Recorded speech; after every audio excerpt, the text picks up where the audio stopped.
Pai de infinita misericórdia, estamos juntos mais uma vez essa noite, suplicando as bênçãos dos céus para o nosso esforço de crescimento e aprendizado. Dilata, Senhor, o nosso entendimento para que possamos ter a compreensão clara da Tua divina vontade a nosso respeito. Abençoa nosso irmão Alexandre, que vai direcionar o nosso pensamento essa noite na direção de Jesus. Que durante esses momentos possamos experimentar a Tua paz, se estendendo a todos os corações que nesse instante experimentem as aflições das incertezas e das adversidades. Que as serenas vibrações de Nossa Mãe Santíssima e seu Divino Filho alcance a todos, conferindo a certeza do amparo da providência divina, que de ninguém nunca está ausente.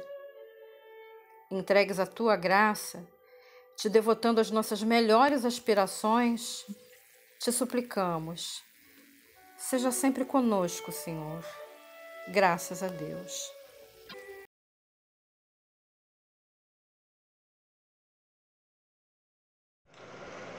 Boa noite, queridos amigos. Que Deus, nosso Pai amado, possa nos iluminar em mais essa noite de estudos e que estejamos prontos a compreender os ensinamentos dessa noite. Possamos deixar que eles cresçam e frutifiquem os nossos corações. Graças a Deus. E hoje irei falar sobre as percepções, sensações e sofrimentos dos espíritos, que é o tema da aula de hoje, o capítulo 6, perguntas 251 até 256 do Livro dos Espíritos, né? E os itens retratados nestas perguntas, eles irão se intensificar no espírito dependendo do seu grau de evolução, né? As condições da nova existência dos espíritos, elas podem ampliar as percepções deles. Eles acabam vendo o que não viam na Terra enquanto encarnados, né?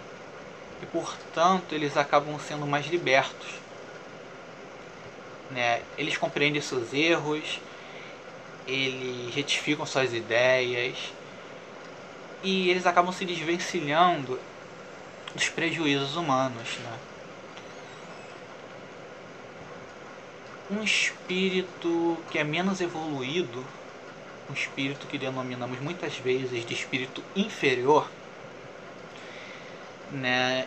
Ele sente, sofre e ele percebe como os homens, né? Mas eles são limitados. Eles não podem observar os que os mais evoluídos observam, devido a essa limitação, devido ao moral deles, né? Então, eles acabam sendo mais ou menos mais ignorantes em todos os assuntos, né? Agora, já os mais evoluídos, eles observam as coisas de uma maneira bem diferente, né? Eles sabem muito sobre as coisas e quanto mais eles se aproximam da perfeição moral, mais eles sabem. Por isso devemos nos melhorar moralmente, estudar sempre a doutrina para seguirmos nessa evolução crescentemente. Vamos lá.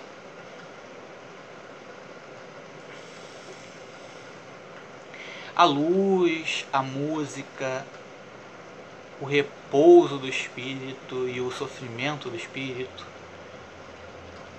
eles são outros pontos que eu devo explicar aqui, né? No que se refere a como os espíritos os experimentam. a faculdade que os espíritos têm de ver é inerente à sua natureza.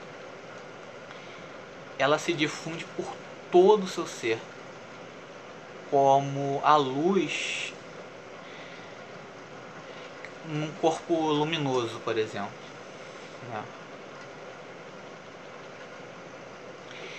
É uma espécie de lucidez universal que se estende a tudo. Envolve simultaneamente o espaço, o tempo e as coisas. E essa luz, ela não necessita, essa lucidez, perdão, não necessita do exterior para iluminar. A vista espiritual, ela permite percepções especiais que independem de órgãos materiais. Elas operam em condições muito diferentes das que decorrem da vida corporal. Os espíritos, eles também percebem os sons.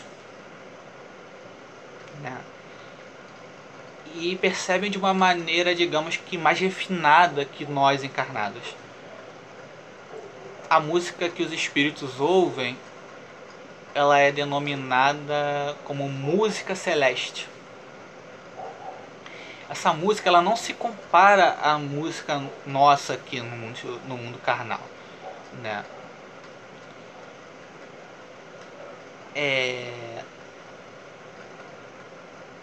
A ideia entre música da terra e do plano espiritual, como nos diz o Livro dos Espíritos,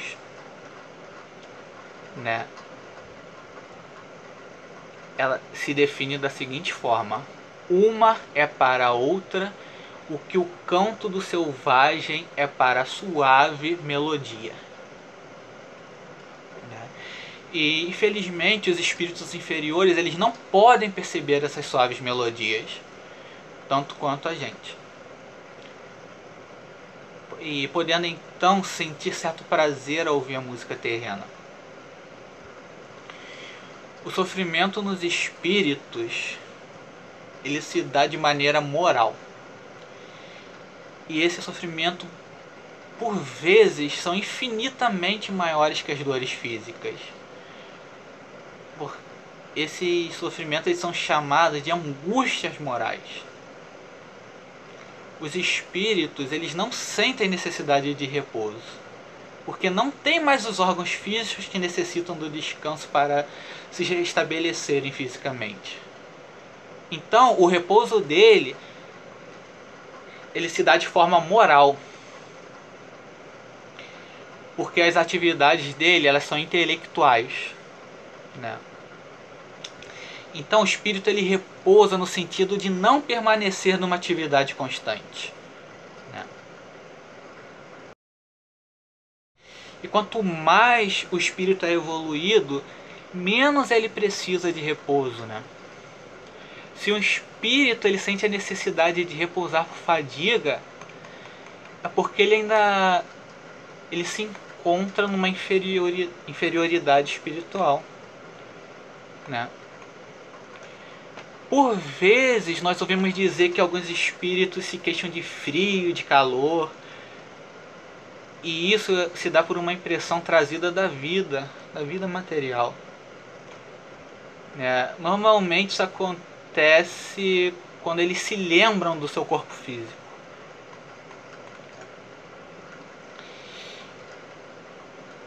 E sempre lembro a vocês que cada fator exposto, nós temos que ter o discernimento para entender,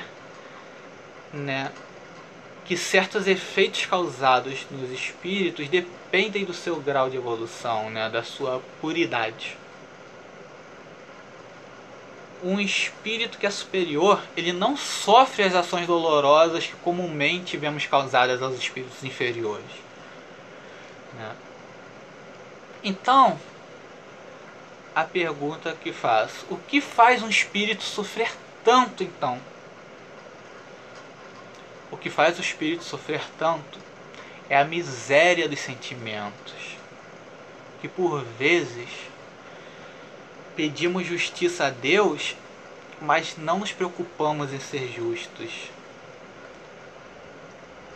nos preocupamos em ser justos de acordo com a nossa visão, o que achamos ser o certo para nós, né? Por outras vezes nós pedimos compreensão, mas nós não procuramos compreender ninguém. Por vezes nos lamentamos sem agirmos para que aquela situação mude. Ficamos inertes, né? E deixamos aquela situação da mesma maneira, porque lamentar não adianta nada, né? Enfim, todos os sentimentos inferiores que podem ainda estar impregnados em nós, eles necessitam ser trabalhados para que possam chegar cada dia mais a um grau maior de puridade. É necessário que aprendamos a amar com resignação, irmãos. A amar o amor que Jesus nos trouxe há 2021 anos atrás. Aquele amor verdadeiro que está nas boas inspirações, nos bons pensamentos que são aquele espelho que reflete nossas almas. E também na compreensão de que nada é nosso. A nossa família, nossos bens materiais, nada é nosso. Bom? Então, essas perguntas, esse resumo me fez refletir de que nós mesmos somos muitas das vezes os culpados pelo nosso sofrimento. Se seguirmos o que o Mestre Jesus nos passou, se seguirmos as leis universais do amor, nós certamente iremos evoluir, compreender Deus e nos livraremos de muitos dos sofrimentos que possamos passar. E mais, e digo melhor, podemos ajudar outros irmãos a ter esse discernimento e poder também deixar de sofrer. Portanto, essa foi minha exposição de hoje. Espero que ela possa ter ajudado vocês a refletirem sobre alguns aspectos, né? Assim como esses aspectos me fizeram, depois desse estudo, me tornar alguém com certeza com uma visão diferente da que eu tinha anteriormente a ele. Que o estudo é muito importante para a nossa evolução. Portanto, nesse momento, faço a prece de encerramento desse estudo, agradecendo ao nosso Pai por essa doutrina maravilhosa que Ele nos proporcionou, agradecendo ao nosso Pai por sempre nos proporcionar uma segunda chance, uma chance de melhorarmos em cada sentido de nossas vidas e que possamos nesse momento ser tocados em nossos corações por Ele e que de agora em diante nos tornemos seres melhores do que aqueles que iniciaram esse estudo. Que a paz de Deus e a luz de Deus esteja com todos nós a partir deste momento. Que assim seja.